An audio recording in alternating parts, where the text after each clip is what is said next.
Shalom, shalom, Shabbat shalom, Shabbat shalom. Yes, Shabbat yes. shalom. Shabbat shalom. All praises to the Most High on this Shabbat day. I'd like to say all praises, and I'd like to say shalom to all Israel, far and near, to all our brothers and our sisters out there in the diaspora. I'd like to say the time of our awakening is here, and the time of our redemption, and the time of our salvation, the time of deliverance, the time of destruction of our enemy, and the judgment of the Most High is upon the nations. And my topic is the subject matter is why do our people vote Democratic, and the gods of Egypt.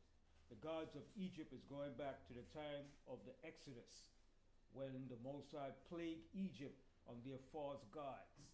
All right, because the Egyptian had many gods, and the Egyptian believed that their gods were the superior gods of the earth. So they had gods for the river, gods for fertility, God for the weather, gods for the control the day and the night.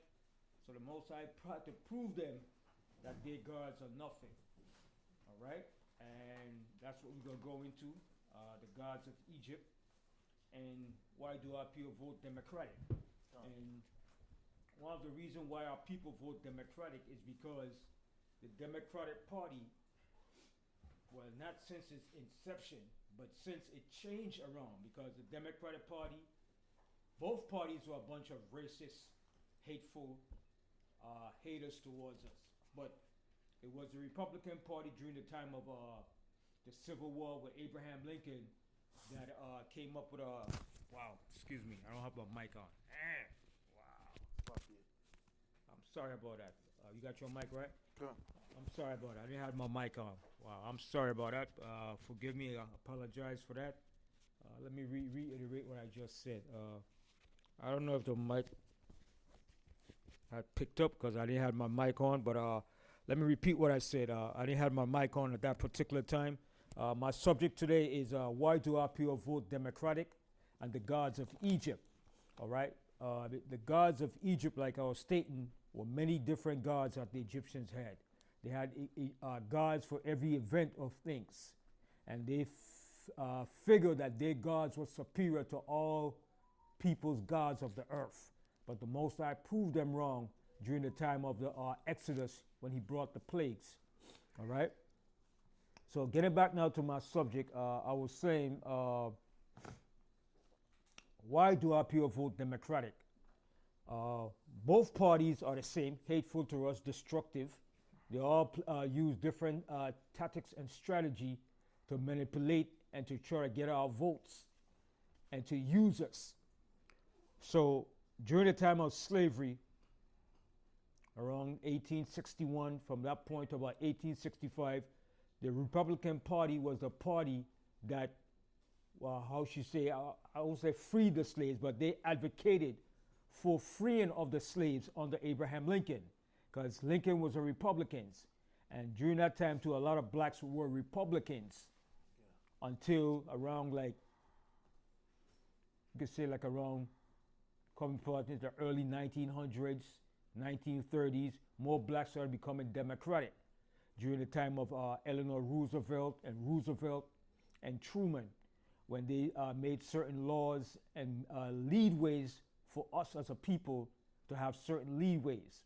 And you can also remember when Eleanor Roosevelt stood up for the plight of the black fighters during what you call they were called you call them the Tuskegee Airmen. She was a strong advocate for them to become fighters. So she went out on a limb for support of black fighters. She even went out in the fighter planes with the black pilots and was encouraging them. And she made a strong stance because her husband was sick at that time. So she was in strong support of the black Tuskegee fighters. So Roosevelt and Truman, they all came in, they made advances for the so-called betterment of the Negroes during that era. But prior to that, the Democrats was just as racist, Ku Klux Klan, and all these different forms of Jim Crow and everything you could think of against us. But as time progressed and we moved towards the 1930s, the 40s, more and more Democrats became more what you should say, liberal towards the progressive state of blacks in this country. So they started to push towards more of a civil rights era for civil rights of our people. And then the Republicans now in return became against that. They were against the civil rights of black people. They preferred state rights. Right. That the states control the rights of our people more than the Democrats giving our people civil rights. All right? So we're going to go into that a little bit and to show you why our people vote Democratic. And if I was voting, which I never voted in my life, but I could see why. All right? Yeah, go ahead. Yeah. No. Post-slavery was also known as the Reconstruction era. Right, the Reconstruction era. That's when you had a lot of major blacks became part of the government. They were in the government. Right. You could say black people actually took over and was running this country. Okay? And they helped to rebuild this country after the Civil War. Because these white fools didn't know nothing. So black took the position and became governors, not mayors, but rulers in high political positions. And they was running the country. So then the Republicans didn't like that, and the Democrats came in. And there's a whole lot of mix-up. You understand? Jim Crow and all the whole nonsense came into play. All right? You want to say something? Also, when you want to compare it to modern times, you hear Donald Trump made a statement that he want to leave abortion up to the states too. Right. Yeah. So Republicans believe in state rights. Everything. Right. Even Reagan, Right. Bush 1, Bush 2, Yeah. Ronald Reagan, you name him, Ford, all these guys, Nixon, all of them were Republicans. Right. All right? But one of the greatest, I should say, most outstanding and prolific Democratic leader in that era in the 60s was Lyndon B. Johnson. Okay? He was the most prolific in advocating for the civil rights of black people. Kennedy was too, but Kennedy didn't live up to a lot of his obligations. It was Johnson that stepped up to the plate and became that president that advocated a lot of civil rights and enacted, he put into laws civil rights for black people. You understand? But this is not to say that the Democratic Party love us. This was the Most High trying to. What is that? That was the Most High trying to ease the pain and the evil and the things that was happening to us. All right? So, as you got to remember, during that time, even up until the 1960s, 1961, 62, 63, 64, we were still being oppressed heavily by this government. You understand? Well, could be next door. So There were sicking dogs in us, spraying us with water hoses, being beat down. We was catching hell. We didn't have no civil rights. So when Johnson came into office, he enacted all those civil rights. So I'm going to give you a brief history, a brief rundown of the Democratic Party and what came into play. All right? And I want to show you a scripture. Yeah, do it for me.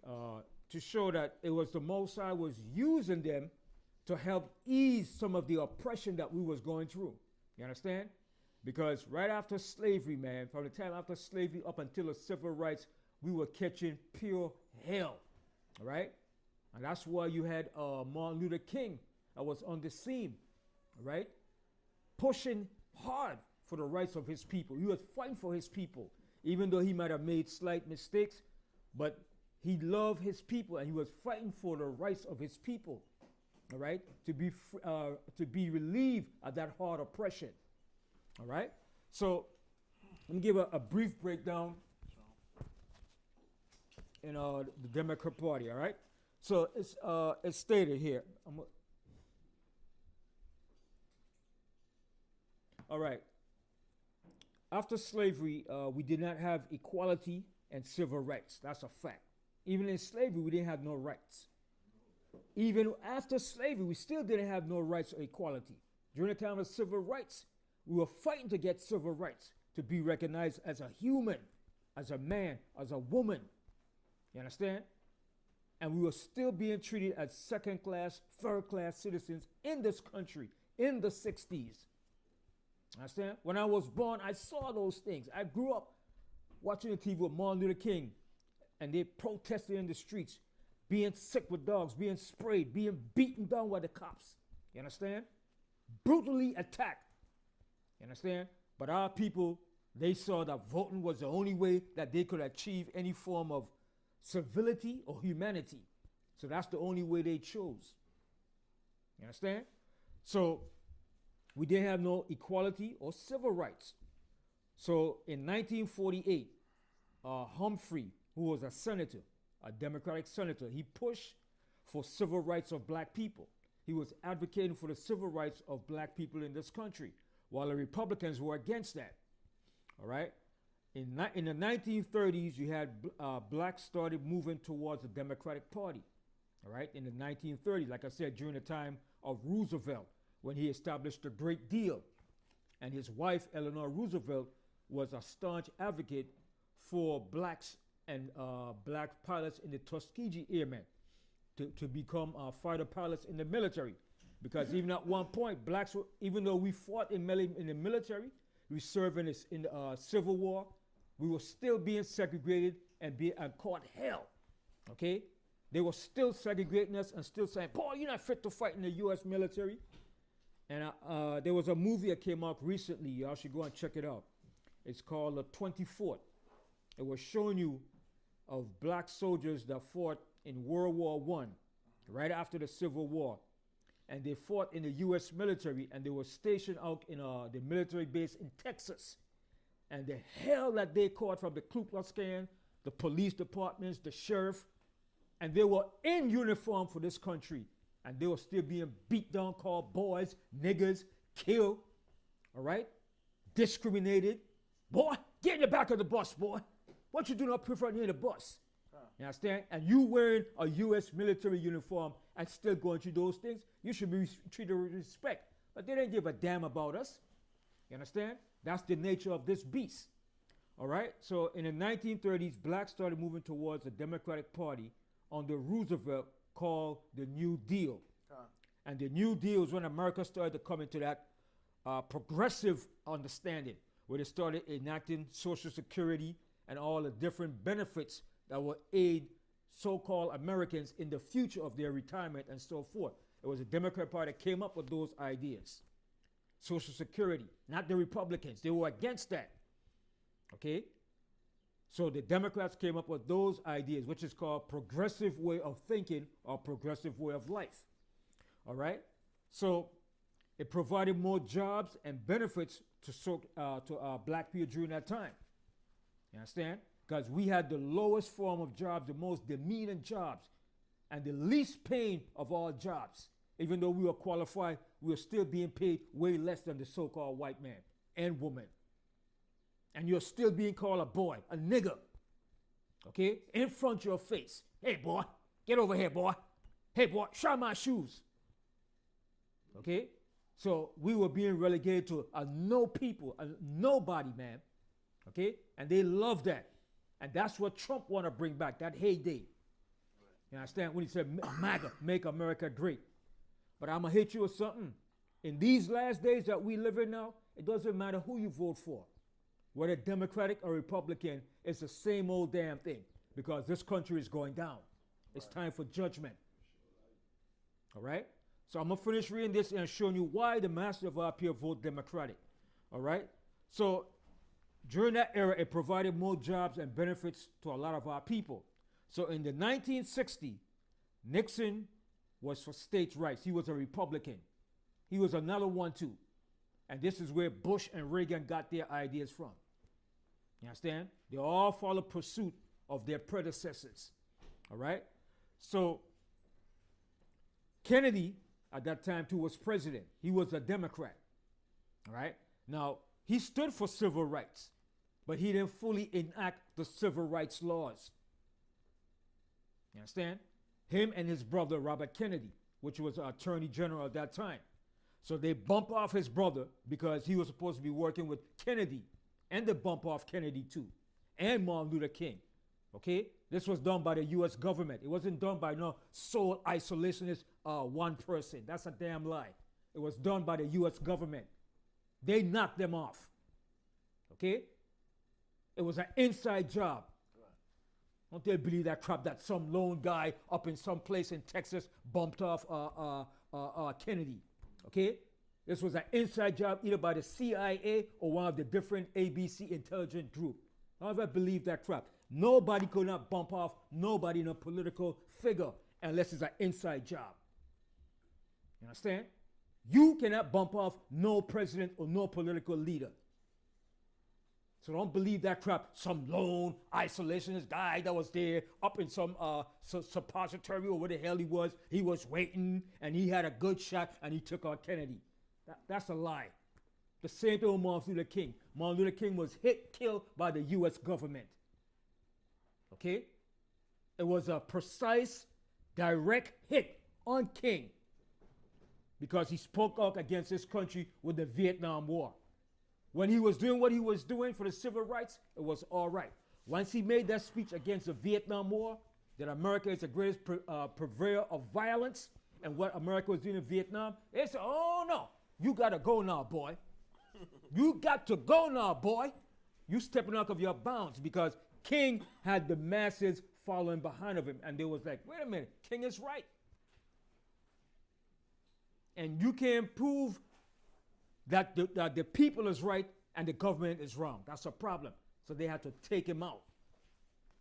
How did they know exactly where he was going to be in that day in 1968 on the balcony in Tennessee?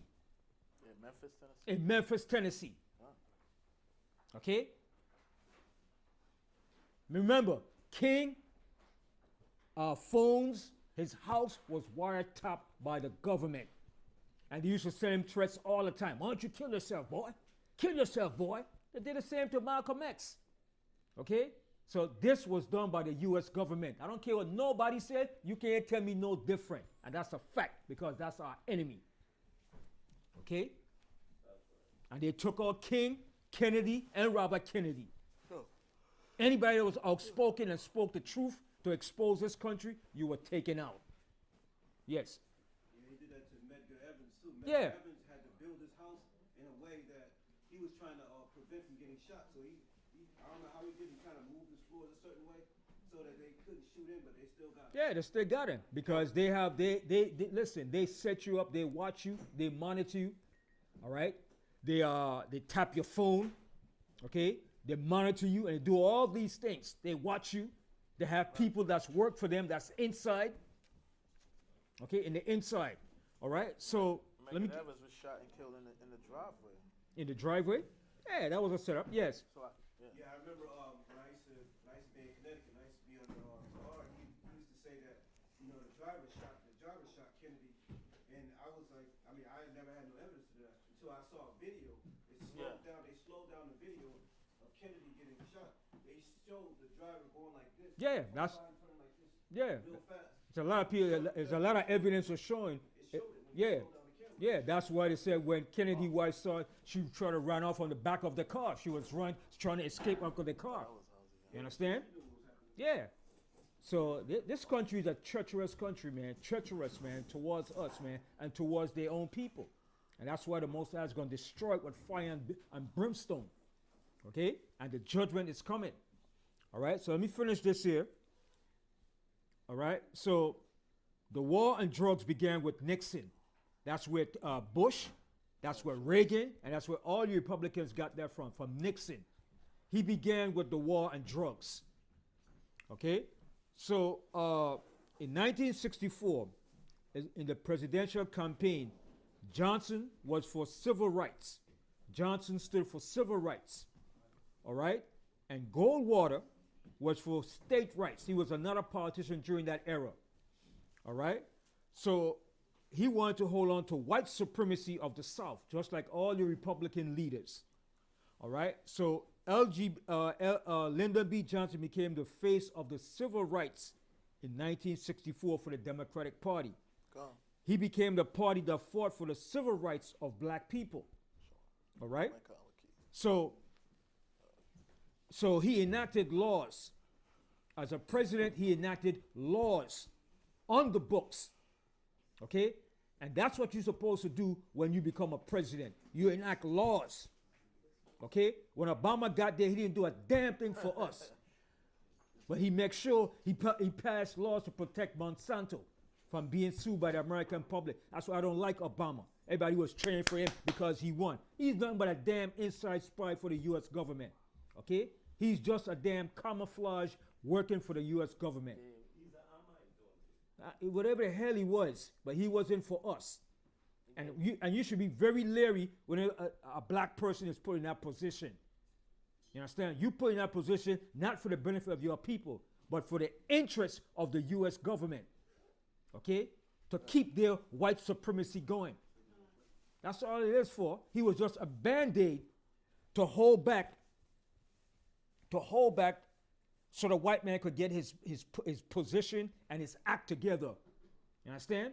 That's all it was. That's all Obama was for. To pacify and to keep us, what? Under control. Keep us deceived momentarily while they distract us with something else. He gave a free phone, Obama phone. Free phone. That's all he did. But he made sure he passed the executive order to put us back in slavery. That's what he did. And you can look it up. I think it's a executive order 136. I'm not sure, but he passed that executive order while he was in office to put us back in slavery. That damn coon. Okay? Now, a lot of your black leaders are nothing but staunch supporters to uphold white supremacy for this country, man. Okay? So Lyndon B. Johnson, this is what he did. He enacted rights to protect the voting rights. That's what he did. He put it in the laws, in the books. That's what he did. Now, I'm going to show you a scripture on that. It's not so much that he did it. It was the Most High doing it just for that period of time for us to alleviate the oppression that we were going through. But now today, it's time to get the hell out of that damn politics. Fire for that. Burn it. Okay? Because whoever gets in office is going to do the same thing the other is going to do. Biden's not going to stop supporting the state of Israel by giving them arms and guns and weapons. He's going to support them until this place burns. Trump is going to do the same thing. Any president gets in office, they got to support Israel and keep that lie going that they're the Jewish people. But are they going to say you are the people of the Most High? They're not going to do it. But they're going to be forced to do it when the Most High bring a destruction, because Israel, that so-called imposter state, that fraudulent state, is going to drag them down into this third world war that's coming. All right? So Johnson, he enacted the voting rights, the rights to fair housing, you understand? The rights to prevent banks and employers from discriminating against us. Those are the laws that he enacted and put in law. You understand? He didn't just talk about it. He did it. While the rest of your president just talk about it but never did it. What did Biden do? Did he put anything in laws to protect us? No. They only talk about it. But it wasn't so much him that did it. It was the Most High that forced him and used him to do it. That's mine. Let's put it on vibrate. Sorry. When y'all come here, I got to put your phone on vibrates, man. Or turn it off, okay? Let's go to the book of Jeremiah 15:11. I'm going to show you something here. So a lot of people think, oh, the Democratic Party love us, oh, the Republican Party love us. None of them give a damn about us. They're all the same. But more so the Republican Party.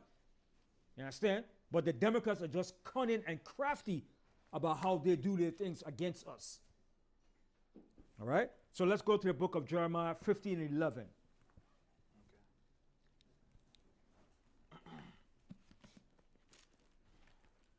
Got it, Kataza? Jeremiah 15:11.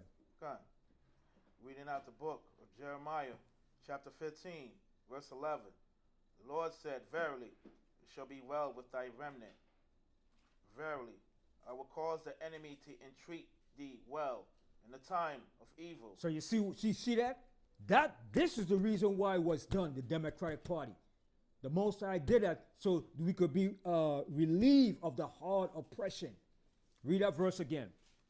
The Lord said, verily, it shall be well with thy remnant. It's going to be well with our remnant. All right, go ahead. Verily, I will cause the enemy to entreat. Stop right there. He said, verily, I will cause the enemy, and we all know who's the enemy. All right? I will cause the enemy to do what? I will cause the enemy to entreat thee well in the time of evil. See what the Most High did? The Most High caused the enemy to entreat us well in the time of evil. And that was the time of evil during that era that we was going through. So the Most High used the enemy to alleviate the hard oppression that we was going through. Now read the whole thing through again. Jeremiah chapter 15, verse 11. The Lord said, verily, it shall be well with thy remnant. Verily, I will cause the enemy to entreat thee well in the time of evil and in the time of affliction. See, in the time of evil and in the time of our affliction. And we were being afflicted during that era. You understand? Ain't no black person in their right mind could say we were not being afflicted during that era. All right? We were catching raw hell. Okay? From the time of the Jim Crow, from the clans, from police brutality, for unjust laws. Okay? Every form of hell we caught in this country. Okay? So the Most High caused the enemy, and he used Johnson to enact those rights and those laws to give us a little free, I won't say freedom. I don't like that word freedom because that word freedom means free-edom. We don't want him to be free. Okay? The Most High gave us a little liberty in this setup. Okay? But now, 2024, it's time to give that crap up of voting for damn people. Because all you're doing is voting for the same damn enemy that doesn't give a damn about you.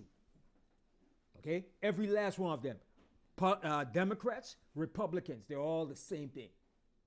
Remember, on the quarter, when you turn a quarter around, it has the eagle on it. It has two sides of it. Okay? Two sides of it. But they represent the same people that controls the same system. Okay? It's no different. One is just more craftier in the methods that they use against us.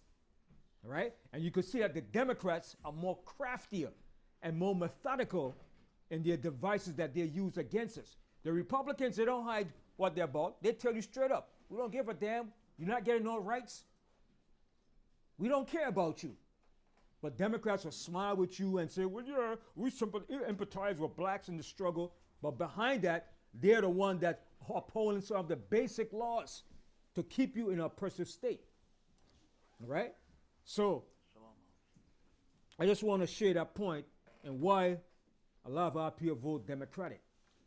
But now some of our people are starting to see that Democrat Party don't give a damn about them. Look at Biden. In this campaign that's coming up, Biden is under pressure now by Muslims that live in Michigan. Because, you know, Michigan has the largest Muslim population. And the Muslim population in Michigan is not voting for Biden. Why are they not voting for Biden? Let me see if y'all know why. Because he's backing Israel? He's backing and supporting Israel by them killing and genociding the people in Palestine.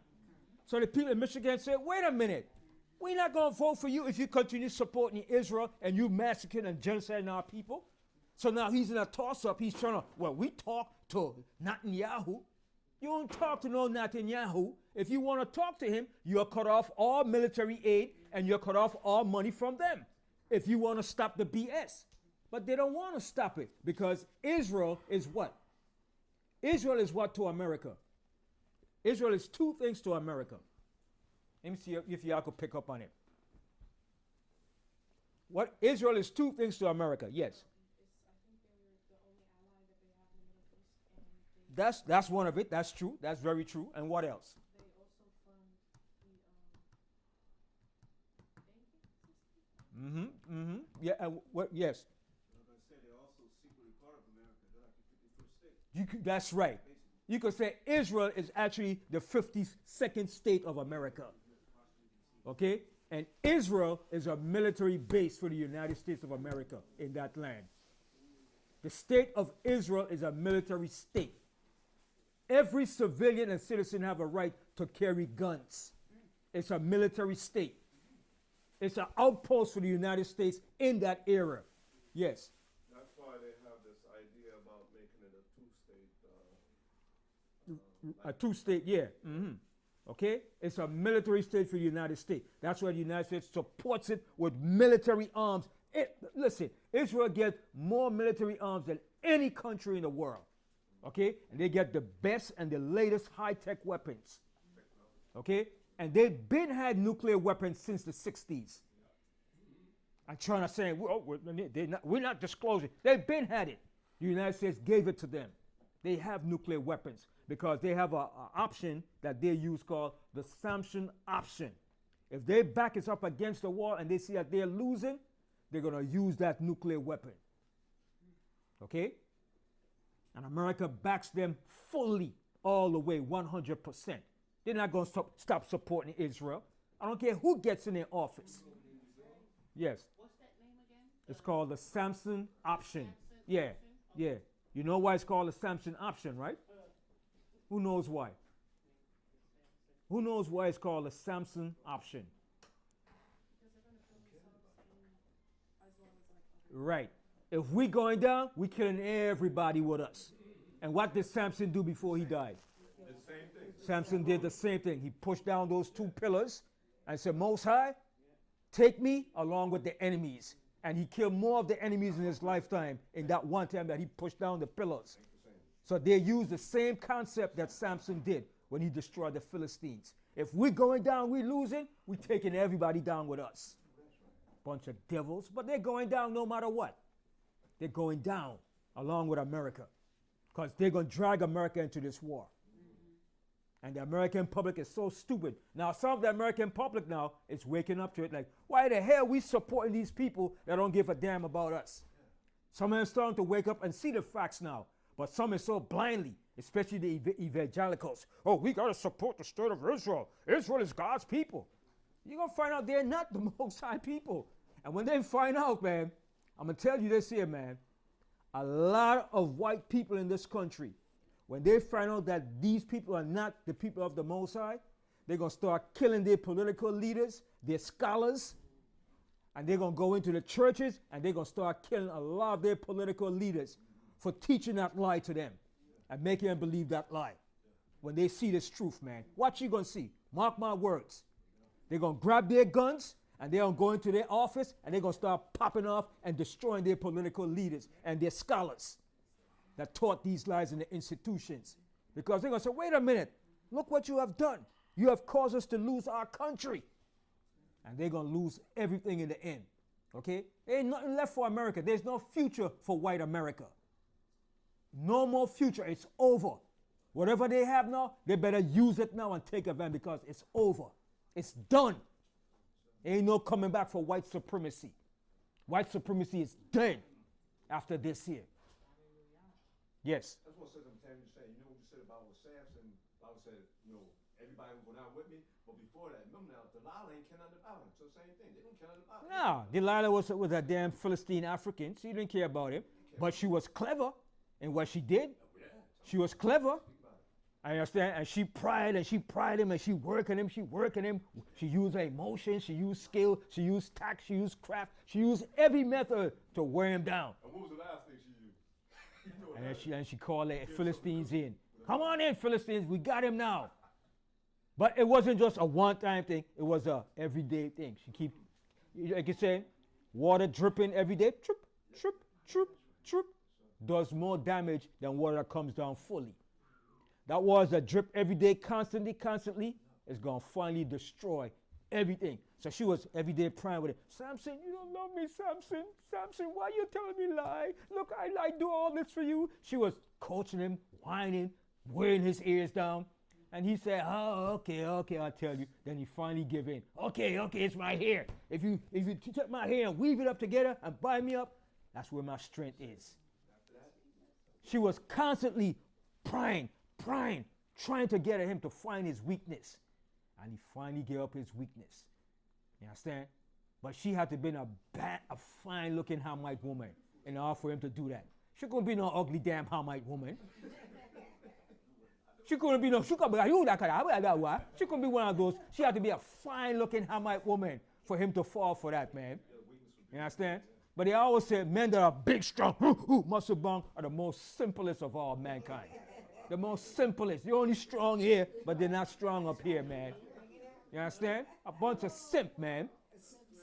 You understand? Then at the end, he realized what the Most High was showing. The Most High was using him to get back at the Philistine to destroy him.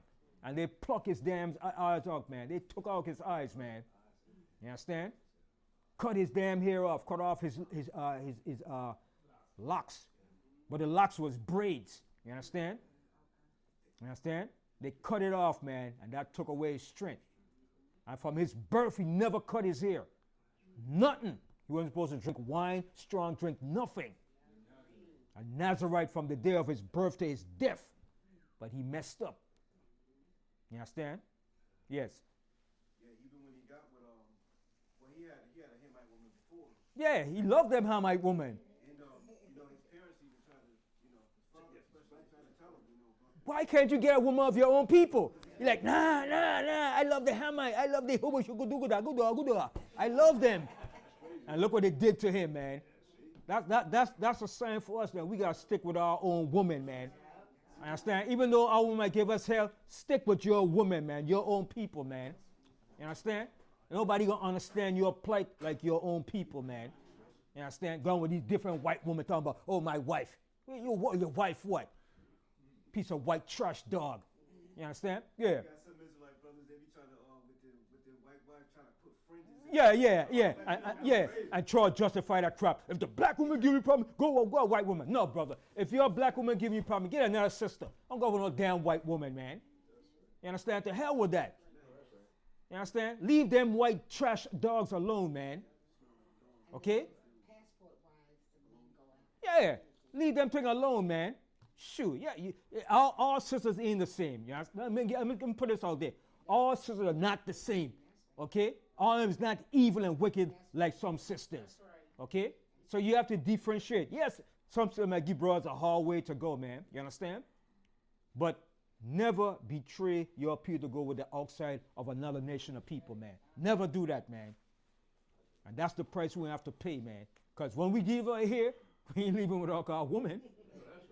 You understand? We're not leaving with no other woman as our woman to go with us. We're leaving with our woman that came with us here, man. Okay?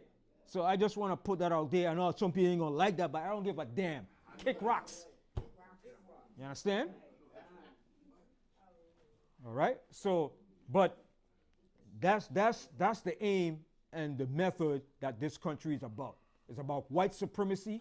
It's about establishing their predominance and their eminence to rule this earth. And they're not going to change or give that up. I don't care how much black people they put in office, whether you're mayors or governors, they're not going to give up their rulership of ruling this country. Okay? I don't care how many token blacks you put in position. They're not going to give it up. They put you there just to appease the masses of us and to make you believe that you're getting somewhere to chase that false American dream. Chase a damn dream, which is a lie. Okay? So, enough of that. That segment with that Democrat crap, because I don't like politics. I don't like politicians. I never did. And when I came in the truth, I hated them more because they're the main problem to our people's problem, the friggin' politicians. In the islands, the same thing too. Taking damn money, using the people, taking the money. I don't give a damn about the people.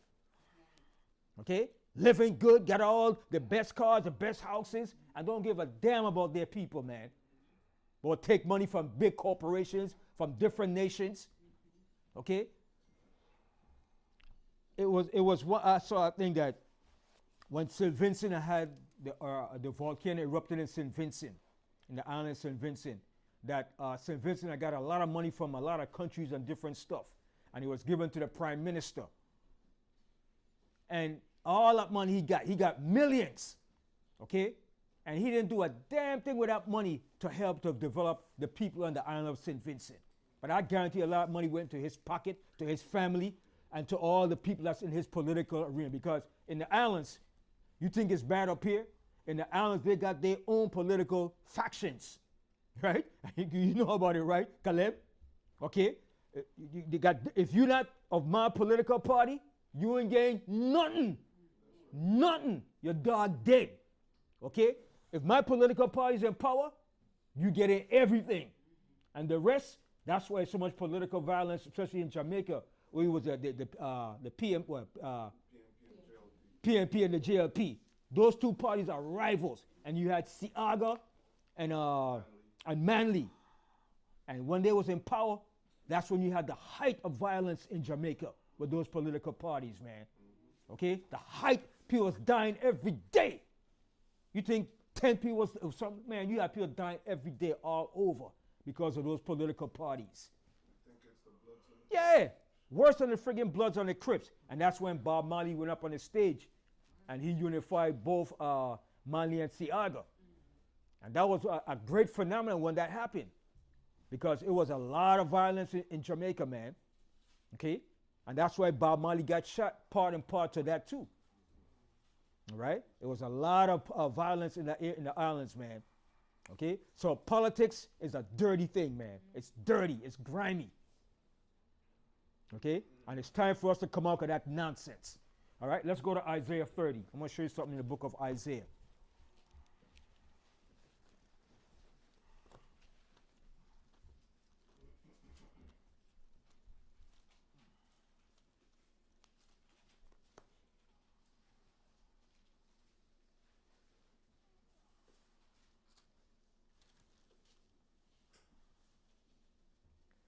Read Isaiah 30 and 1. Isaiah 30 and 1. Reading out the book of Isaiah, chapter 30, verse 1. Woe to the rebellious children. See, you hear that word? Woe. Our words mean destruction.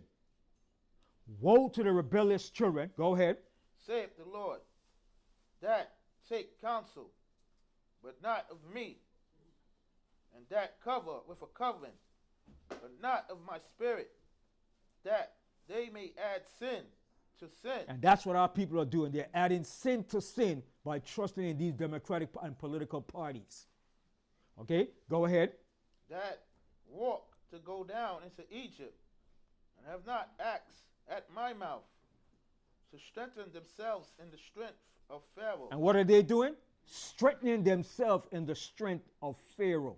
Who's the modern day Pharaoh today? The political leaders of today. Whether it's your president, your governors, your mayors. Okay? Because the Pharaoh was the only sole ruler of Egypt. By him, everything was decreed. Okay? Go ahead. And to trust in the shadow of Egypt. See? And to trust in the shadow of Egypt. You know what's a shadow? What is a shadow? Like an image of a reflection of something of you. Right. So a shadow is not really real. Right. It's just a reflection of you. So our people trusting in the shadow of Egypt. They trusting in this system more than they have more trust than in the Most High. When you talk to a lot of people that vote, they got more trust in this political system than they have of the Most High. They put that on the line before the Most High. And they're going to find out trusting in this political system is going to bring you down. Let's find out. Let's read on. Let's go ahead. Verse 3. Therefore shall the strength of Pharaoh be ashamed. See what it said? Therefore shall the strength of Pharaoh. You putting all your strength in your presidential leaders and political party is going to be your shame. It's going to bring you to shame in the last days. Continue. And the trust in the shadow of Egypt, your confusion. Your confusion. And that's what it's called, confusion. Okay? Now go over here to Isaiah 31 and read the first verse. Reading out the book of Isaiah, chapter 31, verse 1.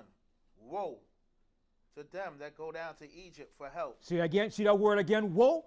Most I keep bringing that word woe. And that word woe means destruction. Woe to them that go down to Egypt. It's not talking about going back to physical Egypt. We're here in spiritual Egypt now. Back then, we was doing that during the time of Isaiah and prior to Isaiah. We were going back, trusting in Egypt for alliances, trusting in the government, trusting in Egypt to help us. Just like we're doing today, trusting in Egypt to help us. Read that verse again. Isaiah 31:1. Woe to them that go down to Egypt for help, Mm-hmm. and stay on horses, and trust in chariots, because there are many, and in horsemen, because they are very strong. And ain't America economical power and military power strong? Yes. So everybody look up to it and trust in it. But remember, it's all going to come down. It's just a matter of time. Go ahead. But they look not unto the Holy One of Israel, neither seek the Lord. And see, and that's what our people do. They're not looking to the Most High. Go ahead. Verse 2. Yet he also is wise, and will bring evil, and will not call back his words, but will arise against the house of the evildoers. And who's the house of evildoers? This country, this government. This is the house of evildoers. Go ahead. And against the help of them that work iniquity. Okay, now, who's the help of them that work iniquity? Who's the help of them that work iniquity? Is it our people? Our people that's helping to keep this thing going. Read again. And against the help of them that work iniquity. And that's what we're doing. We're helping them to keep this iniquity going by trusting in it. Continue. Verse 3. Now the Egyptians are men, and not God. See? Go ahead. And their horses flesh, and not spirit. When the Lord shall stretch out his hand, both he that helpeth shall fall, and he that is hoping shall fall down, and they shall fail together. You see that? Read again, but read it with a little more, huh? With a little more, huh? You understand? Like you love a woman when you rap into her. Okay? Go ahead. Isaiah chapter 31, verse 3. Now the Egyptians are men, and not God, and their horses flesh, and not spirit. When the Lord shall stretch out his hand, both he that helpeth. See? Both he that helpeth, those that in it and those that helping our people. Go ahead. Both he that helpeth shall fail, and he that is hoping shall fall down, and they all shall fail together. So you see that. So it's a warning to our people. Get the hell out of politics now. Now. Drop that damn crap right now. It's over. Forget about that politics and voting. It doesn't matter who you vote for. America is still going down. And whoever gets in there is going to enact policies against you in the last days, because they know that America is going down. And the Most High tells you, this beast is going to fight against you in the last days. They're coming against you. Okay? They don't give a damn. They know what time it is. We, the mass of our people, don't know what time it is. We think America is going to go on for another 100 years. We're going to become greater in this country. No. No, no, no, no. Your greatness is going to be over on the other side, not here. Okay? This place is done. Okay? Go to Revelation 12. Okay? Because what are people going to find out? This beast is coming against you. All right? This beast is not for you.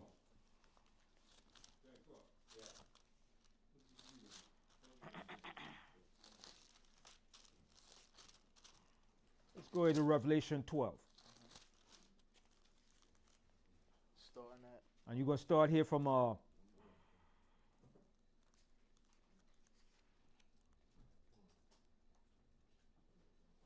let's start here from start from the 9th verse. Revelation 12 and 9. Reading out the book of Revelation, chapter 12, verse 9. And the great dragon was cast out, that old serpent called the devil and Satan, which deceiveth the whole world. He was cast out into the earth, and his angels were cast out with him. Verse 10. And I heard a loud voice saying in heaven, Now has come salvation. See, now it's come salvation. Our salvation is coming now. Now is the time that our salvation is coming. Go ahead. And strength. And the kingdom of our power. And the kingdom of the Most High is coming to us. All right, go ahead. And the power of his Christ. And the power of Yahushua HaMashiach. All right, go ahead. For the accuser of our brethren is cast down, which accused them before our power day and night. And they overcame him by the blood of the Lamb. And that's the only way we're going to overcome, through the blood of Yahushua. You're not going to overcome by voting for a Democratic president or a Republican candidate. None of those ways are you going to overcome. The only way you're going to overcome is through the blood of Yahushua HaMashiach. Continue. And by the word of their testimony. And by the word of their testimony. This is the testimony, the old and new. Okay, go ahead.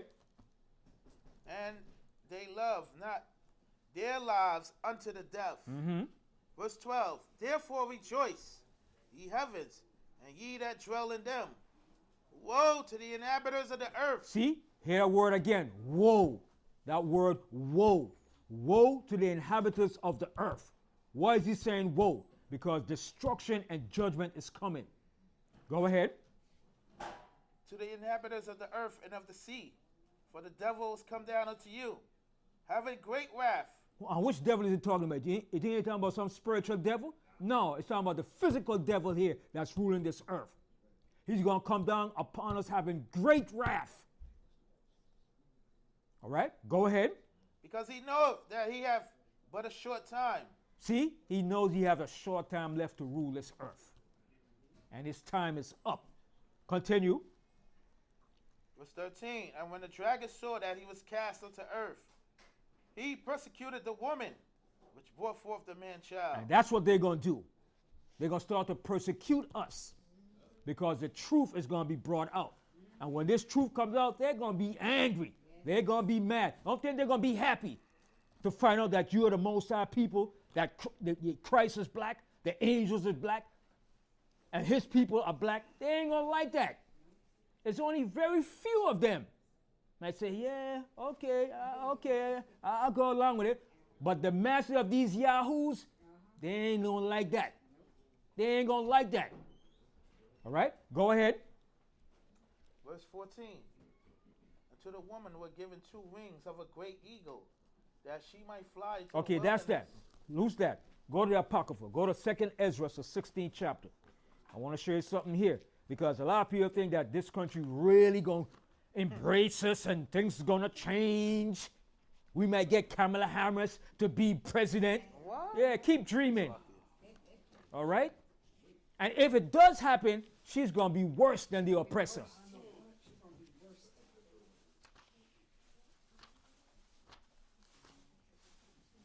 All right, 2nd Ezra, the 16th chapter. And start here from, you're going to start here from, start from the 70th verse. Read out the book of 2nd Esdras,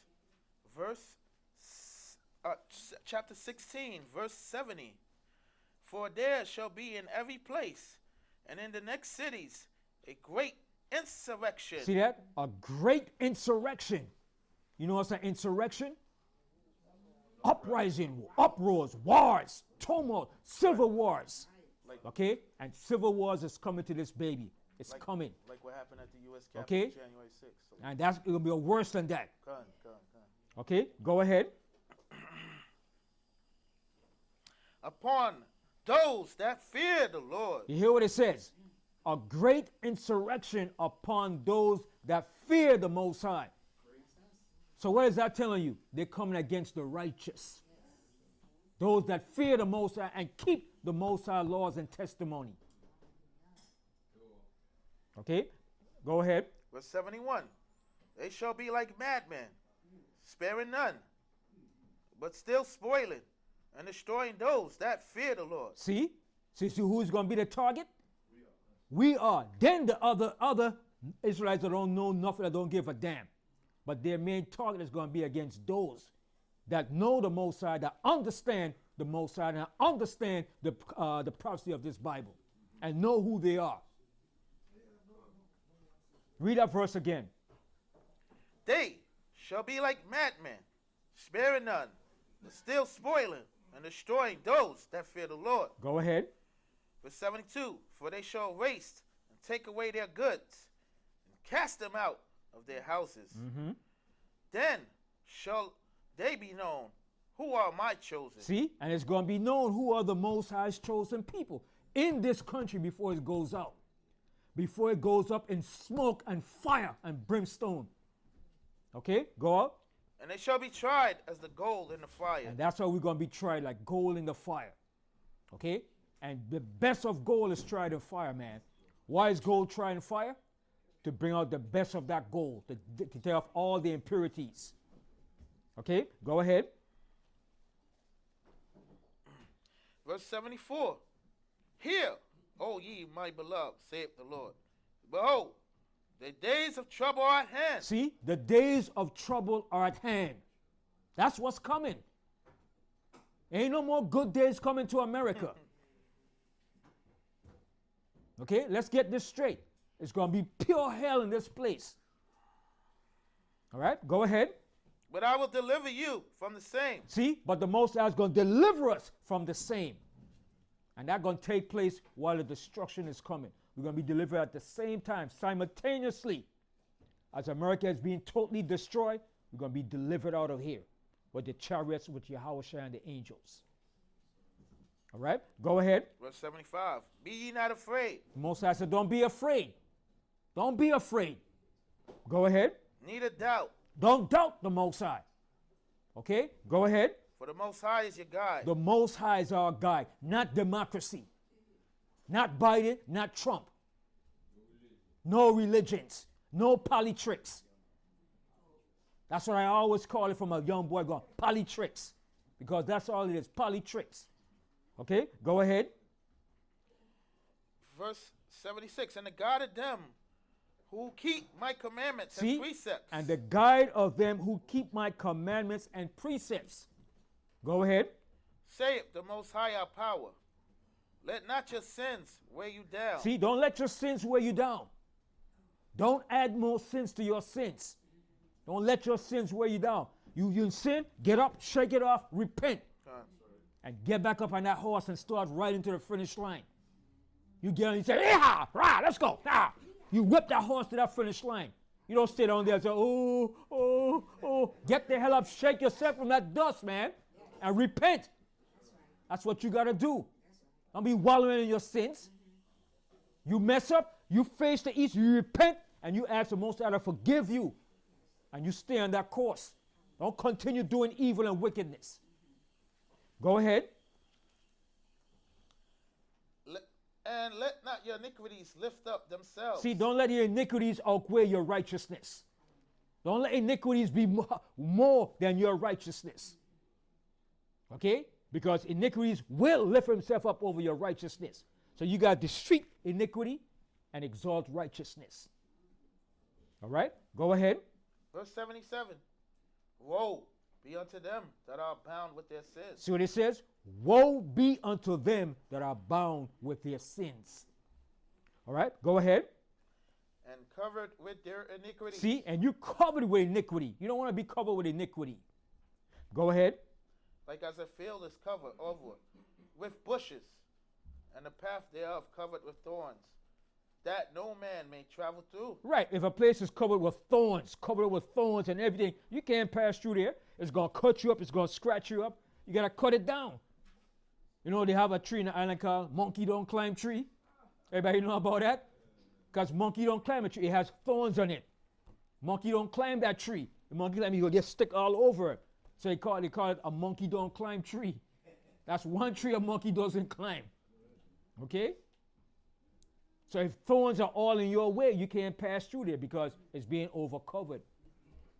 Okay? Go ahead. Verse 78. It is left undressed, and is cast unto the fire to be consumed therein. And that's the end result of it. The fire is that destruction. All right? So that's enough with that politics bullcrap that our people are into. It's just a warning to our people. Get the hell out of politics now. Get out from it. Leave it alone. Okay. Now, my next part of my class is the gods of Egypt. Okay. And we see that Passover is coming up. And when we came out of Egypt, it was during the Passover. And the Most High whipped Egypt and destroyed all their gods. Okay? And Egypt had many gods. Many gods. Okay? And they reverenced those gods to be the Most High. And the Most High had to show them that these gods were not the Most High. Especially one of the gods that they had, the sun god Ra. That's the reason why the Most High brought the 3 days of darkness in Egypt, to show the sun god Ra that you not know God. You can't bring light when I bring that darkness. And sun god Ra failed. They was calling, oh Ra, help us, Ra. Ra was in no way to help you when the Most High brought those 3 days of darkness. Okay? And the Most High is going to show every nation on this earth that their gods ain't nothing. But before we go to that, I want to show you a scripture in Wisdom of Solomon, where the Most High said spiritual fornication was the beginning of spiritual idolatry, worship of these false gods. Go here to Wisdom of Solomon.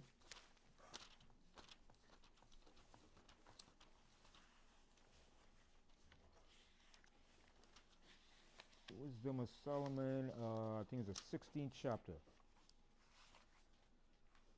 No, 14.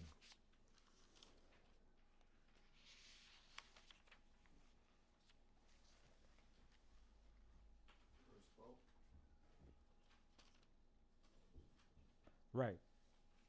Start from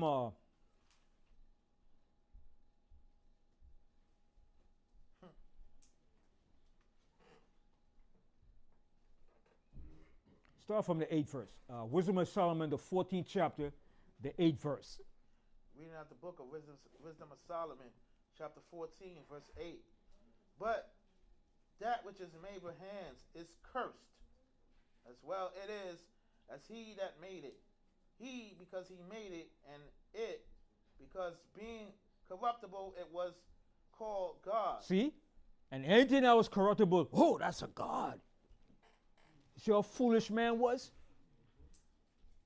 Made it into a God. Okay, go ahead. Verse 9, for the ungodly and his ungodliness are both alike hateful unto our power. Mm-hmm. Verse 10, for that which is made shall be punished together with him that made it. And that's what the Most High did to Egypt. He punished their gods and he punished the people, the Pharaoh and the people. All right, go ahead. Verse 11, therefore even upon the idols of the Gentiles shall there be a visitation. And that's what's coming to this country, because this country is full of idols. All right, go ahead. Because in the creature of the Most High they are becoming an abomination. See, it's becoming an abomination. Go ahead. And stumbling blocks to the souls of men. See, and it's become a stumbling blocks. This become a stumbling blocks to the souls of men. And they think these are gods. Well, we have to pray to the ancestors because these are the gods. Okay, go ahead. And a snare to the feet of the unwise. See, and a snare to the feet of the unwise. So if you're unwise, it becomes a snare to you. Continue. Verse 12, for the devising of idols was the beginning of spiritual fornication. So you see that? For the devising of idols was the beginning of spiritual fornication. All right, go ahead. And the invention of them, the corruption of life. And the invention of them, the corruption of life. Go ahead. Verse 13, for neither were they from the beginning, neither shall they be forever. Mm-hmm. Verse 14, for by the vainglory of men they entered into the world. See? For what reason? For by the vainglory of men. Vainglory. All right? They entered into the world. Go ahead. And therefore shall they come shortly to an end. And it's going to come shortly to an end. The Most High is going to abruptly destroy all this garbage in the day of his judgment. Go ahead. Verse 15, for a father afflicted with untimely mourning when he had made an image of his child, soon taken away, now honored him as a god, which was then a dead man, and delivered to those that were under him ceremonies and sacrifices. Mm-hmm. Thus, in process of time, an ungodly custom grown strong was kept as a law. The graven images were worshipped by the commandments of kings. See, by the commandments of kings, and that's what the Pharaoh king of Egypt did, and he had people worshiping these gods, and that's what all nations did. The leaders and the rulers had the people worshiping these false gods, and who fell into that nonsense too? We eventually fell into that, doing the same crap that the nations were doing. All right, continue. Verse 17, whom men could not honor in presence, because they dwelt far off. They took the counterfeit of his visage from far, and made an express image of a king, whom they honored to the end that by this their forwardness they might flatter him that was absent. Okay, that's it. So, but when you get a chance, you can read this whole chapter. So let's go from there. All right, let's go to the book of Exodus. We're going to show you about the gods of Egypt, because all the plagues that the Most High brought was upon all the gods of Egypt. They had 10 major gods that they worshiped, and that's why the Most High brought those 10 plagues on Egypt. Okay, so let's go here to the book of the book of Exodus, the 7th chapter.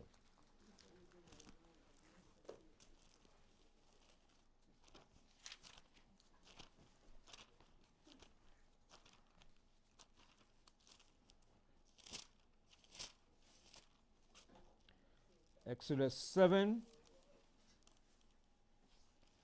I'll tell you what, start here. Let's start from the first verse. Now, what was the first plague that the Most High brought upon Egypt?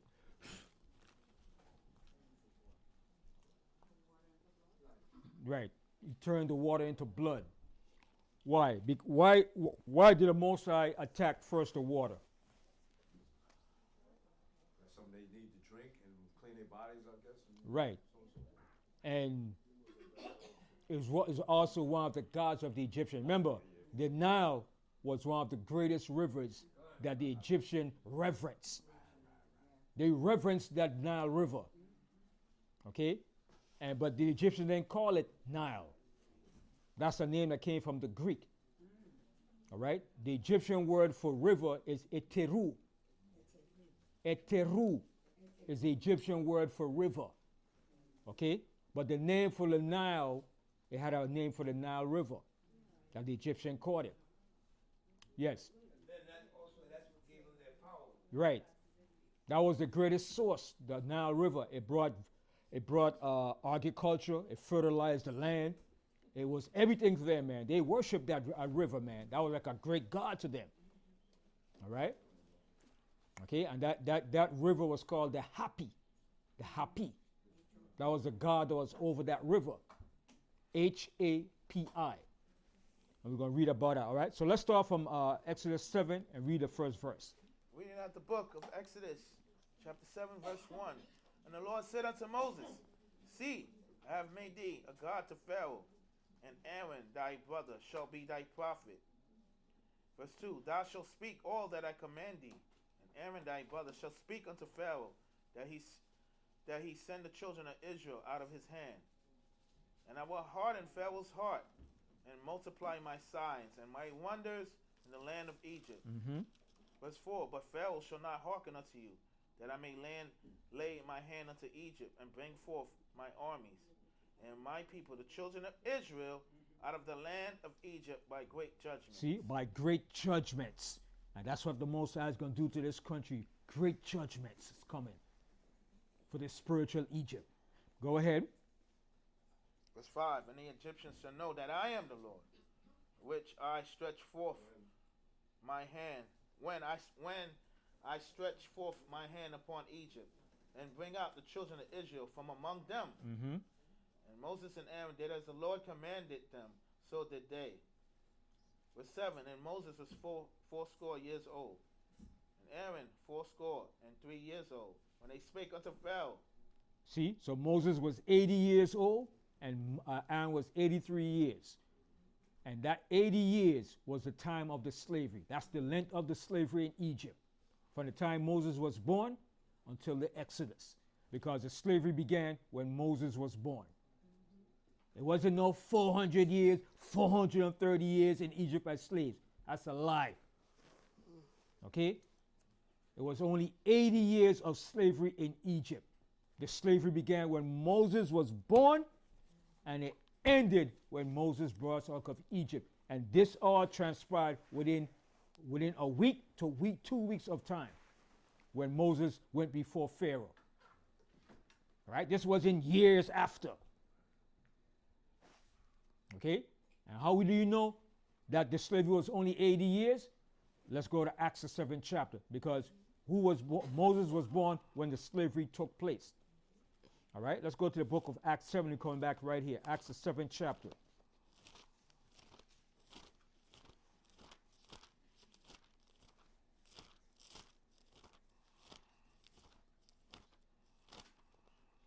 Acts 7, and we're going to start here from the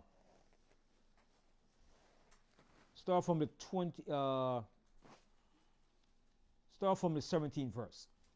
We're at the book of Acts chapter 7, verse 17. But when the time of the promise drew near, which the Most High had shown to Abram, the people grew and multiplied in Egypt. Mm-hmm. Verse 18, till another king arose, which knew not Joseph. Okay, and that's when the oppression started, after Joseph died.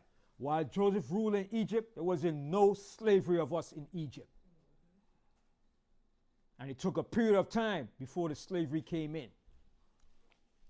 All right? And that other king that came afterwards, he didn't regard Joseph. He didn't give a damn about Joseph, because they was taken back over Egypt.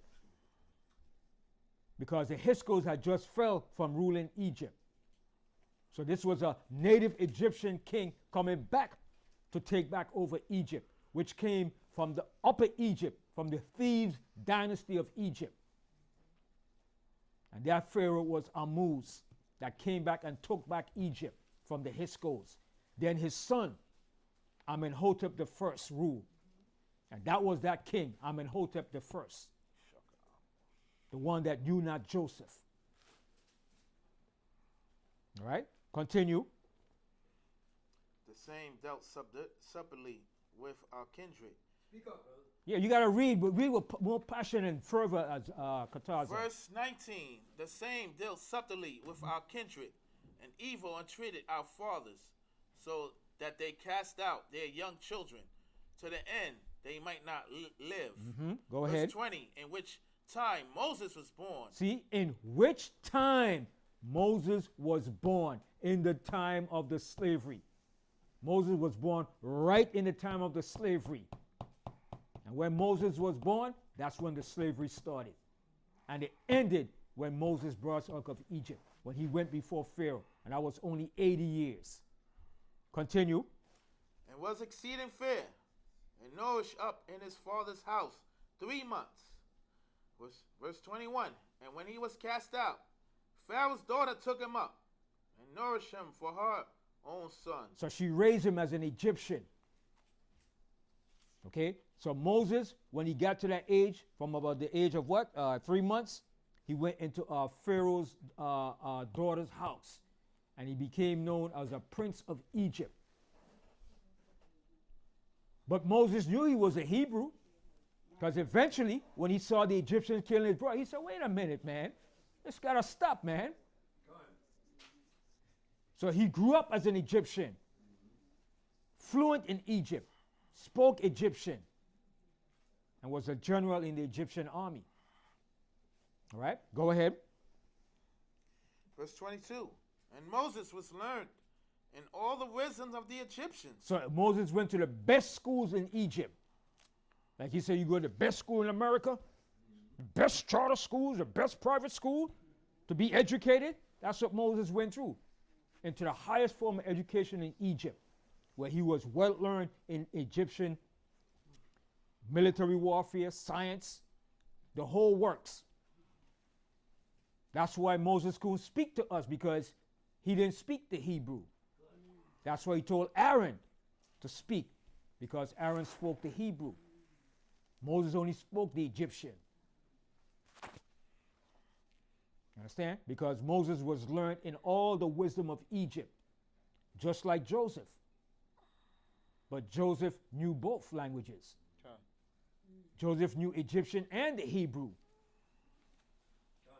You understand? Because remember, when his father came before Pharaoh, he was speaking to the Pharaoh and to his brothers. Even though he had translators, but Joseph knew both the Hebrew and the Egyptian language. Because Joseph lived longer in Egypt than Moses.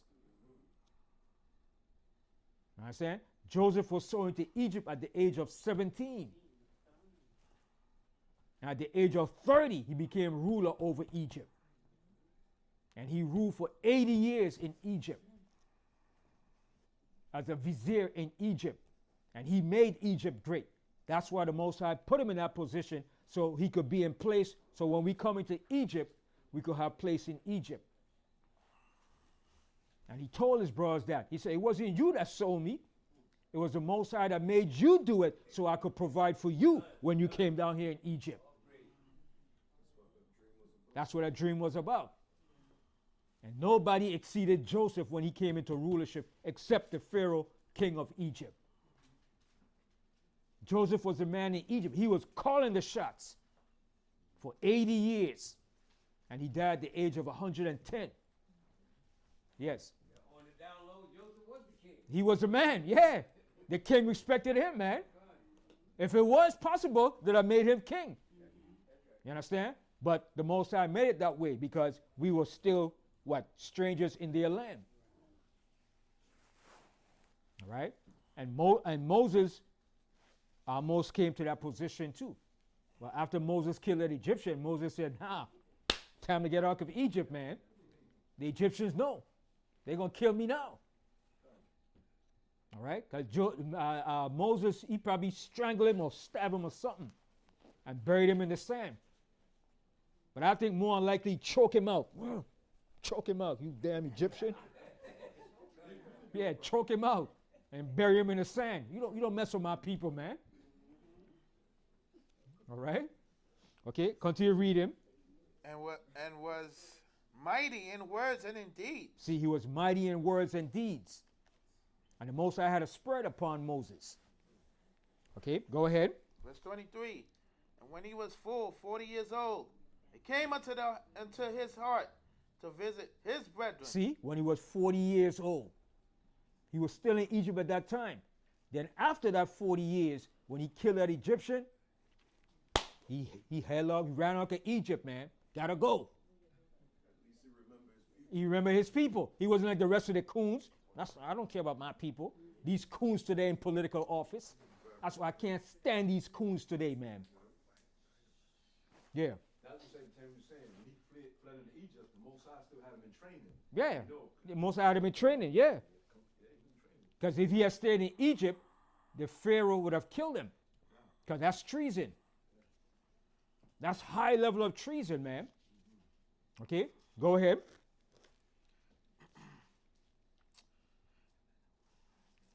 Read that 23 verse again. 23. And verse 23. And when he was full 40 years old, it came into his heart to visit his brethren, the children of Israel. Mm-hmm. Verse 24. And seeing one of them suffer long, he defended him. See? So the Egyptian was oppressing his people, doing them wrong. All right, go ahead. And avenged them that was oppressed, and smote the Egyptian. And he killed that Egyptian. That's a treason right there. All right, go ahead. Verse 25. For he supposed his brethren would have understood how that power by his hand would deliver them. But they understood not. Mm-hmm. Verse 26. And the next day he showed himself unto them as they strove, and would have set them at one again, saying, Sirs, are ye our brethren? Why do ye wrong one to another?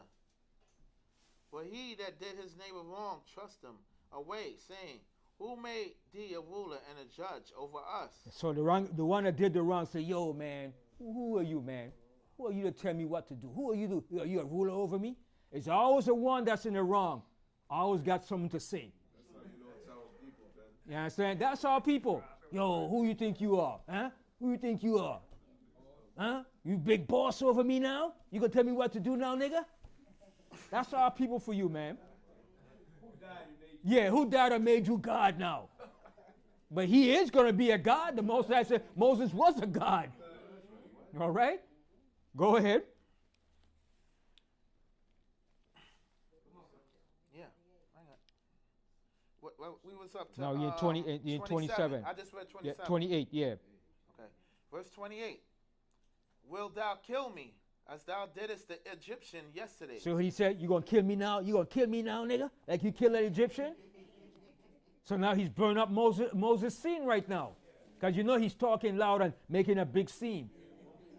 You know, that's our people. Try to make a big scene. Yo, so what? So what now? You gonna kill me now like you killed the Egyptian? Huh? What you gonna do? You got beef for me now too, Negro? You know our people, man. That's how we act, man. Yeah. And you notice, at that point, he could have easily killed him. Right. But what he did, because he know that was his people. He took the low. He took the low. All right. Go ahead. Verse 29. Then fled Moses at this saying, and was a stranger in the land of Midian. See, so Moses fled at the age of 40, and he stayed in Midian for another 40 years. That's when he came back to Egypt. So now when we go back now to Exodus, this is when he came to Pharaoh, when he was 80 years old. So he spent 40 years in the land of Midian, then he came back now. The Most High said, you go and you talk to Pharaoh, you tell Pharaoh what I'm going to do. And remember, all these plagues transpired. They came back to back. It wasn't years after. It was like probably a week after, within days, they accumulate to about a week. All these plagues happened right before the Passover. All right? So go back to Exodus, the 7th chapter now.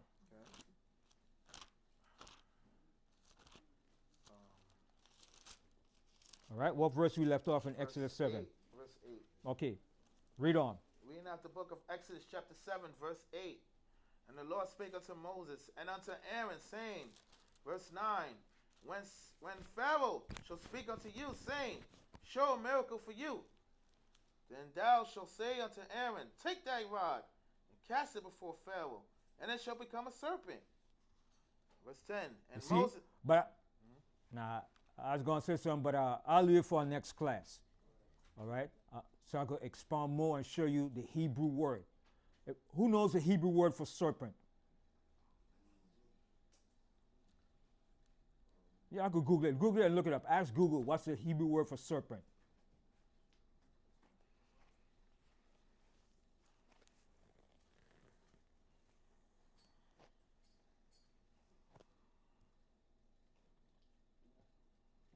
Is it a sea monster?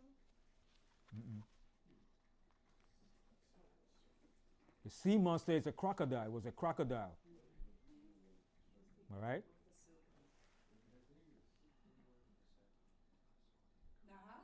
Nakash. The Hebrew word nahas is used in the Hebrew Bible to identify the serpent that appears in Genesis chapter 3 verse 1. See? Garden of Eden. The Hebrew word is nakash. But when you go back to Genesis, that's what it says in Genesis. But here, that Hebrew word there is not nakash. All right? It's another meaning. Yeah, nakash. Yeah, that's the Hebrew word for serpent. But in this right here, in this verse here, the Hebrew word there is not nakash. Okay? It says sea monster, which is a crocodile. Because the crocodile was a god in Egypt. The god Sebek. You understand? But that's for another class. I'm going to show you how to understand of it right here. It wasn't really a serpent. It was a crocodile. All right? Because the Hebrew word here is not nakash. But you will see it in Genesis, the 2nd chapter, nakash. All right? Yes.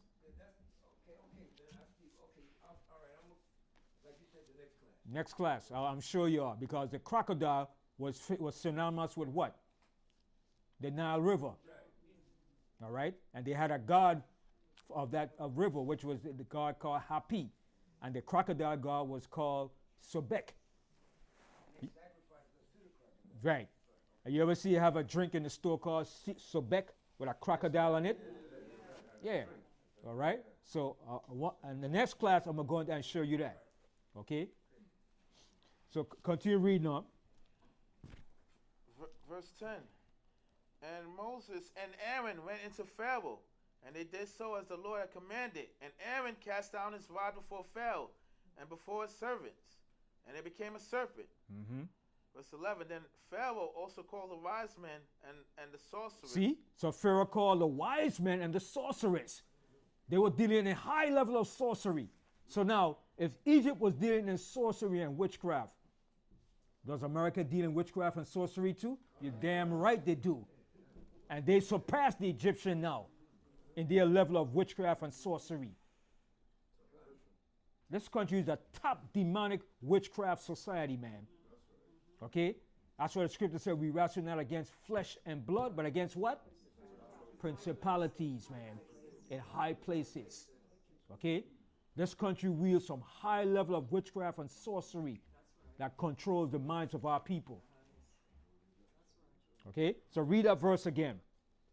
Then Pharaoh also called the wise men and the sorcerers. Now the magicians of Egypt. And he called the magicians too. Okay? Okay, go ahead. They also did it in like manner with their enchantments. So they try to do the same thing with their enchantments too. Remember, all kingdoms had this here. Warlocks, witches, magicians, sorcerers, every kingdom upon the face of the earth. And this is the last kingdom that's doing it. Because remember, America modeled itself off of ancient Egypt too. But they won't tell you that. But it's all there, and all the symbols and everything that they do, it's modeled off of ancient Egypt. That seal they have with the eagle, where did that come from? Egypt, from the phoenix bird. Everything that they have, the symbols, everything that they have goes right back to Egypt. That's why the Most High calls this spiritual Egypt. This country have more pyramids than any other country in the world. And they brought two major pyramids, obelisks, from Egypt. There's one in Central Park and Washington, D.C., and there's also another one here in New York, too. One that stands right there in Central Park, and one in Washington, D.C. They brought it directly from Egypt. In the state where I come from, Alabama, they have mounds, but I know that's a little different. Yeah. They look like pyramids. Yeah, so they try to embody and symbolize Egypt to the highest degree. Yeah. But they won't tell you that. I love the what they call democracy and what they got from. It ain't come from no damn Greeks. Right. They got it from the Persians and the Egyptians. Because remember, who was the first nations that the Greeks conquered? The Persians. The first nations the Greeks conquered was the Persians. So what did the Greeks take from the Persians? Everything that they had before them. Then after that, they went down to Egypt and established Egypt and took from Egypt. And talking about hypocrites and all these guys. They took from what Egypt had. And they passed it on to the Romans all the way down to America. Remember, America and all these Europeans is based on what? Stolen legacy. Everything about them is a stolen legacy. Rape, rob, murder, pillage. Okay, go ahead. Verse 12. For they cast down every man his rod, and they became serpents. But Aaron's rod swallowed up their rods. Mm-hmm. And he hardened Pharaoh's heart, that he hearkened not unto them, as the Lord had said. Verse 14. And the Lord said unto Moses, Pharaoh's heart is hardened. So the Most High said, listen, Moses, his heart is hardened. He's not going to turn. He's not going to change. He's going to be stubborn all the way until I destroy him. And that's why the Most High said, for this same purpose have I raised thee up, that my name might be declared all throughout the face of the earth. The same way the Most High raised up ancient Pharaoh is the same way the Most High raised up America so his name could be declared in the face of the earth. All praises to the Most High. Go ahead. Pharaoh's heart is hard, and he refuseth to let the people go. Verse 15. Get thee unto Pharaoh in the morning. Lo, he goeth out into the river, and thou shalt stand by the river's brink. See, now he's gone to the river brink, which was the Nile. All right, go ahead. The river's brink against he come, and the rod which was turned to a serpent shalt thou take in thy hand. Verse 16. And thou shalt say unto him, the most high power of the Hebrews has sent me unto thee, saying, let my people go, that they may serve me in the wilderness. And behold, hitherto thou wouldest not hear. Verse 17. Thus said the Most High, and this shall know that I am the Most High. Behold, I will smite with the rod that is in my hand, upon the waters which are in the rivers, and they shall be turned to blood. And that was the first plague, and it turned into blood. Okay, so the word turned to blood is the Egyptian god called Hapi, H-A-P-I. All right, it was the Egyptian god of the Nile. It was also known as the water bearer. Okay, that god was called Hapi, H-A-P-I. All right, continue. Verse 18. And the fish that is in the river shall die, and the river shall stink, and the Egyptians shall loathe to drink of the water of the river. Verse 19. And the Lord spake unto Moses, say unto Aaron, take thy rod, and stretch out thy hand upon the waters of Egypt, upon the streams, upon the rivers, and upon the ponds, and upon all their pools of water, that they may become blood, and that they may be blood to us all the land of Egypt, both in vessels of blood and in vessels of stone. Right, so the Most High turned everything into blood. And you know, if you turn the water into blood, you can't drink none. So they figure if the river was turned to blood, maybe the water that they had in the vessels in the house might be good. So they went to go check the vessels to see if there's water. But so it turned to blood. So the Most High said, I'm gonna let you bastards get thirsty around here. All right? And you know when you get thirsty, it's a bad feeling, man. So the Most High said, you're going to drink blood, okay? So the Most High know how to get you, man. So with all that, they still didn't repent, man. All right? Continue. Verse 22. And the Egyptians of Egypt did so with their enchantments. And Pharaoh's heart was hardened. Neither did he hearken unto me, as the Lord has said. And Pharaoh turned and went into his house. Neither did he set his heart to this also. Verse 24. And all the Egyptians dig round about the rivers for water to drink, but they could not drink of the waters of the river. Right, so they were digging, looking for water, man. Okay, go ahead.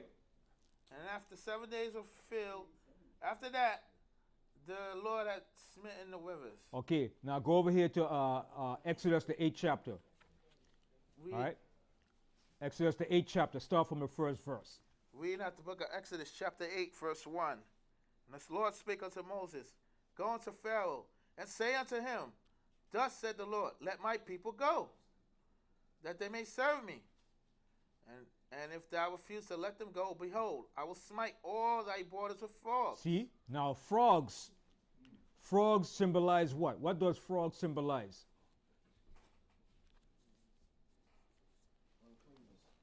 To one degree. What else does it represent?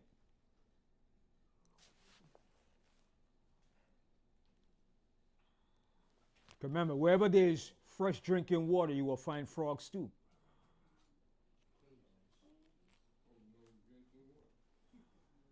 There's a saying, if there's not frogs in the water is good. If there's no frogs in the water, don't drink the water. But when there's frogs in the water, mean the water is good, spring water. Frogs represents what? It's also something else. Fertility. Notice when frogs have tadpoles, what do you see? When frogs have tadpoles or little babies, it's in what? Thousands of them, right? Thousands. Frogs represents fertility. All right? So that frog god was a god named Heket. I'm going to spell it for you. The fertility god. All right? Heket is spelled H-E-K-E-T. H-E-K-E-T. That was the frog god, the Egyptian goddess of fertility. All right? It means water, renewal, birth. All right? So that was the god over that frog god, Heket. When you see the Egyptian symbol, it's a woman with a frog, face with a frog over her. All right? And he represents that goddess of fertility. All right? So continue reading on. Verse 3. And the rivers shall bring forth frogs abundantly, which shall go up and come into thy house, and into thy bedchamber. And when the frogs start doing it, then it becomes unclean. You understand? Frog jumping all over. Jumping all over your bed, all over. That's a disgusting sight, man. Jumping in your pots and your stove. You boiling that sucker. You understand? All right, go ahead. And upon the bed, and into the house of the servants. Right, and you just imagine that, into the house of the servant, frogs running all over. And you know, Egyptians, they thought they were so high and mighty. You understand? To everybody else were like inferior to them. They was like, we're the guards. Don't touch me. They look down on you, man. They scorn you. And that's why when Joseph and his father and his brothers came to Egypt, what did he tell them to tell the Pharaoh of Egypt? Remember what he told them? He said, when you go before the Pharaoh of Egypt, tell him what's your occupation. That you're shepherds. Why? Because the Egyptians hated shepherds. Now, but those were not the native Egyptians that was ruling. Those were the H.O.D.C rulers that was ruling. Because the H.O.D.Cs were shepherd farmers just like us.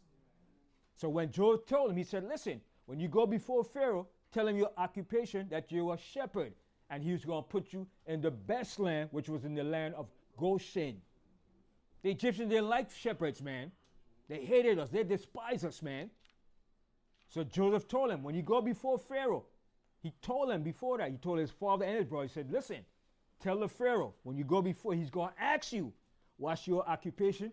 Tell him you're shepherds. And he's going to put you in the best land, which was in Goshen. Because the H.O.D.Cs ruled in the same land that we was living in. The H.O.D.Cs live in Avaris, and we live in Goshen, the best part of Egypt, the most fertilest part of Egypt. So that's what he told his father and his brothers, say you're shepherds. Because to be a shepherd was an abomination to the Egyptians. They looked down on you. They scorn you, man. You're a peasant. You low. You're down there. Remember, the Egyptians were some what you call arrogant and proud people, just like these white devils over here. The same way. They were very proud and arrogant, man. This is Egypt. We're the greatest of all people. And you people are just peasants. We're the gods. And the Greeks took on that same crap, copied from the Egyptians. All right? Okay, so go ahead. And upon thy people, and into thy ovens. See, the frogs are jumping into the ovens too. Imagine that, man. You eating baked frog? All right, go ahead. And into thy knitted trots. Right, all into the wheat, into the kneading trough where they were making dough and stuff, kneading the dough. The frogs jump into that, ribbit, ribbit, ribbit, ribbit. All right, go ahead. Verse 4. And the frogs shall come up both on thee, and upon thy people, and upon all thy servants. Mm-hmm. And the Lord spake unto Moses, say unto Aaron, stretch forth thy hand with thy rod over the stream, over the rivers, and over the pond, and frogs, and cause frogs to come up upon the land of Egypt. And the frogs came up all over Egypt, man. That's all you saw, none but frogs jumping all over. Yes. Yeah, but it reminds me when John Boca said that the birds so feast on the body. Yeah. The frogs at that time seemed like it's feasting on them. Yeah, the frogs was all up in there, man. And 'cause that's like a what? So the Most High was making mockery of your God. Now tell your God Heket to get rid of these frogs. And Heket couldn't do nothing. Heket couldn't get rid of the gods because that was the frog god. So the Most High was showing you, if your gods are so good, stop your gods from preventing the frogs from coming all over Egypt. And the gods couldn't do nothing. So the Most High was making mockery of them. Most High was making mockery of them. Yeah, see if your God could chase away those frogs now. Call on your God. See how good, great your gods are. All right? And the Most High was showing us too that He is the power. There ain't no gods. All right? Hallelujah. The Most High is bad, man. All right? Go ahead. And the frogs shall come up both on thee and upon thy people, and upon all thy servants. Verse 5. And the Lord spake unto Moses, say unto Aaron, stretch forth thy hand with the rod over the streams, over the rivers, and over the ponds. Cause frogs to come up upon the land of Egypt. Mm-hmm. And Aaron stretched out his hand with the rod over the streams, over the rivers, and over the ponds, and caused frogs to come up unto the land of Egypt. And Aaron stretched out his hand over the waters of Egypt, and the frogs came up and covered the land of Egypt. Right. And They covered it, man. It was all over, man. Up in their palaces, up in the finest quarters, it was all over. Ribbit, ribbit, ribbit, ribbit. Just jumping, looking at them smiling, licking out their tongue. Ribbit, ribbit, ribbit. All over, man. That's a nasty sight, man. They probably were dropping crap all over the place, too. Yeah, go ahead. Verse 7, and the Egyptians did so with their enchantments, and brought up frogs upon the land of Egypt. Mm-hmm. Then Pharaoh called for Moses and Aaron, and said, entreat the Lord. He said, man, entreat your God. Let your God do something about this, man. All right, go ahead. That he may take away the frogs from me and from my people, and I will let the people go, that they may do sacrifice unto the Lord. Still were lying. That wasn't true. He just said so he could get the frogs out of Egypt. All right, go ahead. And Moses said unto Pharaoh, glory over me. Verse 8. Then Pharaoh called for Moses and Aaron and said, entreat the Lord that he may take away the frogs from me and from my people. You read that. Yeah, jump to 9. And Moses said unto Pharaoh, glory over me, when shall I entreat for thee and for thy servants and for thy people, to destroy the frogs from thee and thy houses, that they may remain in the river only. You see? Says frogs in the river. Yeah, it represents life. All right, go ahead. To verse 10, and he said tomorrow, and he said, be it according to thy word, that thou mayest know that there is none like unto the Most High, our power. See, there is none like unto the Most High, our power. None. None of the gods of the nation ain't nothing. Go ahead. Verse 11, and the frogs shall depart from thee, and from thy houses, and from thy servants, and from thy people. They shall remain in the river only. Verse 12, and Moses and Aaron went out from Pharaoh, and Moses cried unto the Lord because of the frogs, which he had brought against Pharaoh.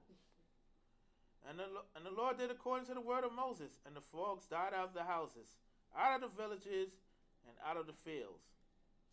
And they gathered them together upon heaps. And the Can you land, imagine that? Ugh. Imagine that, stinking. A pile of dead frogs, man. Most I say, hey, y'all got some work to do now. Go ahead. and the land stank. And the land stank. It was stinking. Can you imagine the Egyptians? Oh, come on, you Hebrews. Clean this up. Pulling up the nose. And, all right, go ahead. But when Pharaoh saw that there was respite, he hardened his heart, and hearkened not unto them, as the Lord had said. Mm-hmm. And the Lord said unto Moses, say unto Aaron, stretch out my rod, and smite the dust of the land, that it may become lice throughout all the land of Egypt. All right. So that lice represents the Egyptian god Geb. G-E-B. All right. That represents the god of the earth. Right? Jeb or Geb. G-E-B. That Egyptian god. All right. Go ahead. Verse 17, and they did so, for Aaron stretched out his hand with his rod, and smote the dust of the earth. And it became lice in men, and in beasts. All the dust of the land became lice throughout all the land of Egypt. And the magicians did so with their enchantments to bring forth lice. but they could not. So they were lice upon men and upon beasts. Can you imagine that, man? Lice everywhere, man. Woo!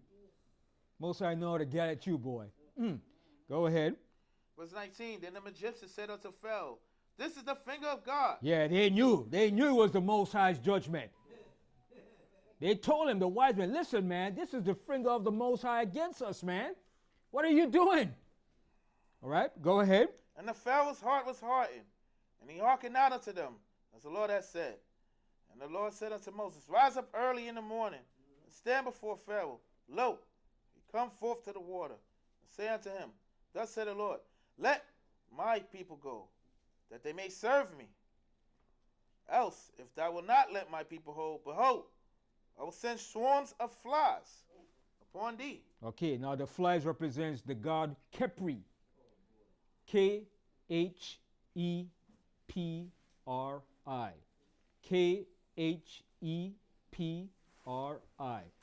Kepri was Egyptian god of creation, movement of the sun.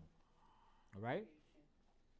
Kepri was the god of creation and movement of the sun. Khepri. Kepri. All right? So continue, read on. And upon thy servants, and upon thy people, and into thy houses, and the houses of the Egyptians shall be full of swarms of flies. And that's an irritating thing to have flies in your house, man. Forget out here freaking all over the place, man. Can you imagine that, man? Going in your nose, in your food. Damn, man. Go ahead. And also the grounds whereon they are. Verse 22. And I will sever in that day the land of Goshen. See, and that's the land we were living in, Goshen. But we didn't have that in the land of Goshen. Okay, go ahead. In which my people dwell, that no swarms of flies shall be there, to the end thou mayest know that I am the Lord in the midst of the earth. And I will put a division between my people and thy people.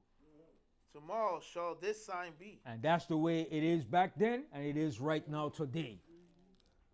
Okay? That's why a lot of people want to move back into the hood. They're moving from the suburbs and coming to the hood.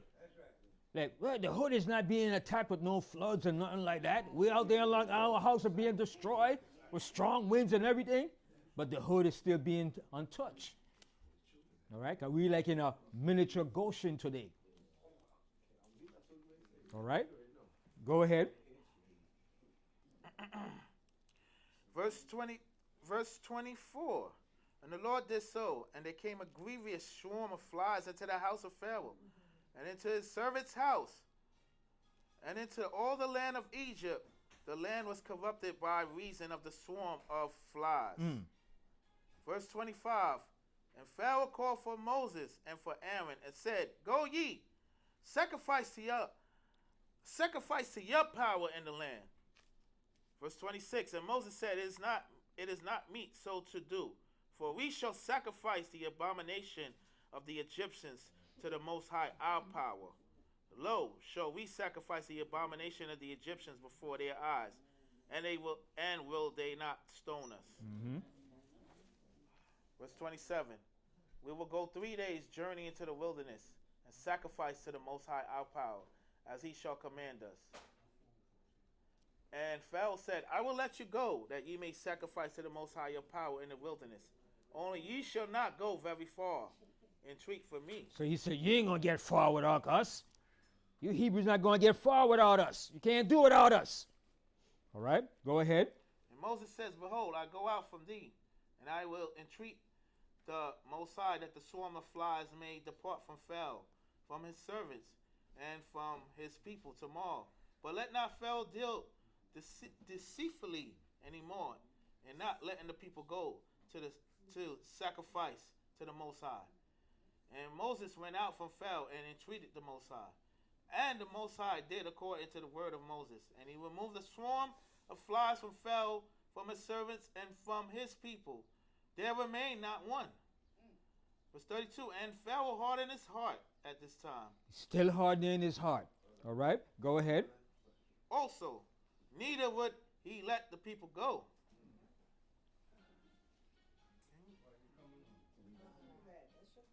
Yeah.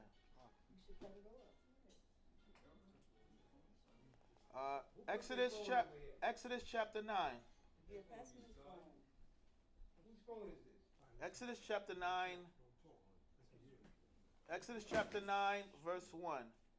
Then the Lord said unto Moses, Go unto Pharaoh and tell him, Thus said the Most High Power of the Hebrews, Let my people go, that they may serve me. Mm-hmm. For if thou refuse to let them go, and will hold them still. Verse 3, Behold, the hand of the Lord is upon the cattle which is in the field, upon the horses, upon the house asses, upon the camels, upon the oxen, and upon the sheep.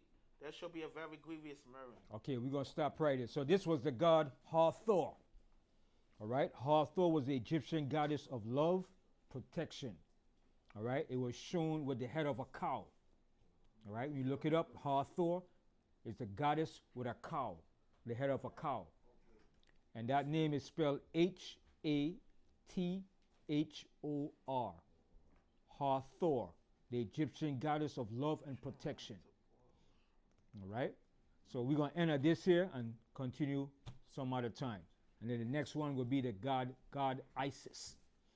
All right, yes. That's what I say pertaining to this. Every time I think Exodus, all of us, we see the same way. You think about that movie, Ten Commandments. I just want to say that part when all what we just read, right? You see all the plagues. Remember that scene when I forgot his name who played the part, but he was down, he about to die. He said, "Let the children of Israel go.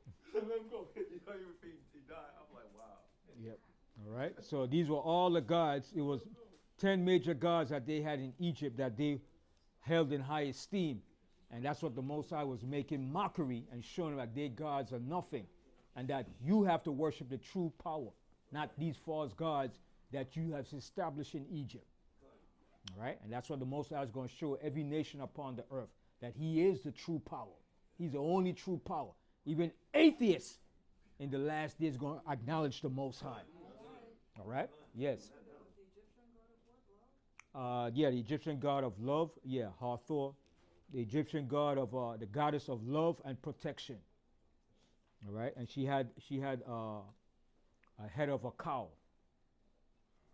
All right. All right. So with that, we end the class and we'll continue next week. All right. So I say shalom, shalom to all Israel.